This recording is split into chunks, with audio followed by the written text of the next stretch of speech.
Hey, Dr. Spencer, class.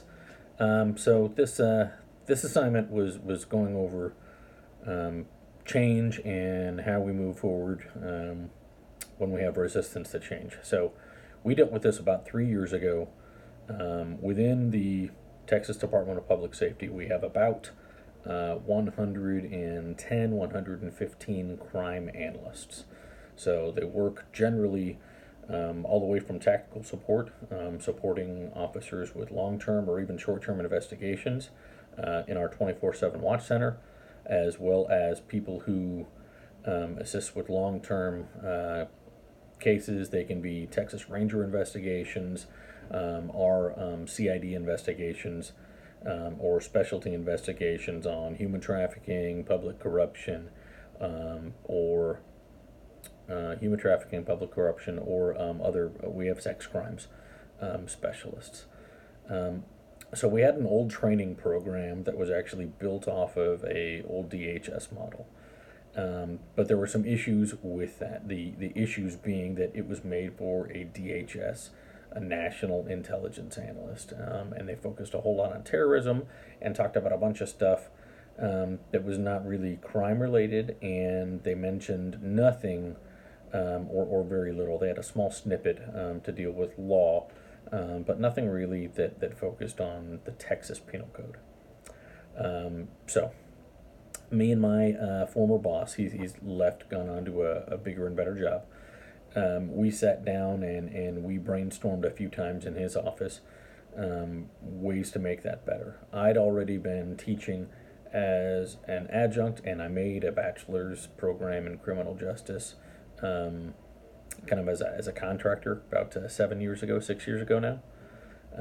And he had come from the Army, just separated about a year before he got here. And so he had their method of teaching.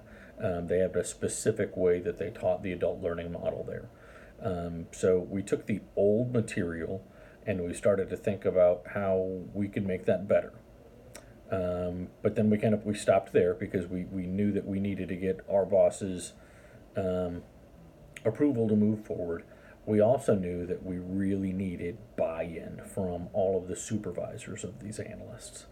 So what we did for the next, it took about 6 months, is we would continually organize working groups with all of these analyst supervisors and managers, so one level up and then two levels up sometimes, and we would ask them what they needed in their people.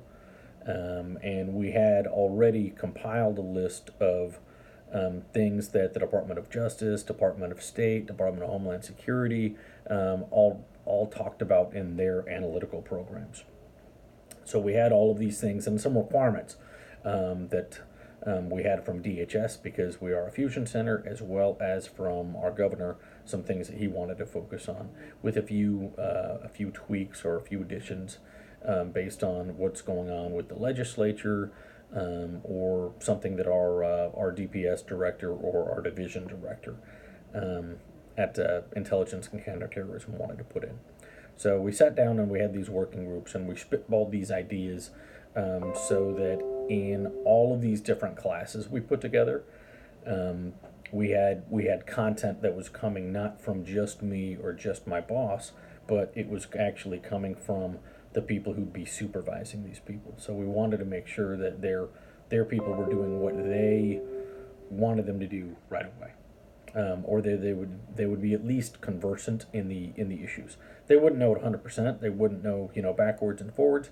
But if you mentioned one of these programs to them, they didn't look at you like a deer in the headlights. They at least had some idea, and that process continues.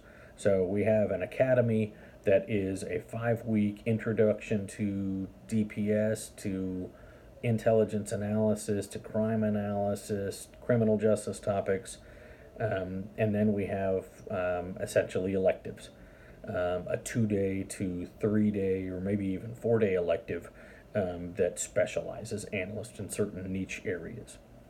And we continue to have the working groups. The working groups are really important for making these really quality, because I'm not a subject matter expert on all topics. I know a lot about gangs and Mexican cartels, and the intelligence community, but I don't know about drugs. I don't know necessarily about like human trafficking, human smuggling, when you get really, really deep into those topics. So we have analysts and supervisors come in, and we call them subject matter experts on the topics, and we sit down with them.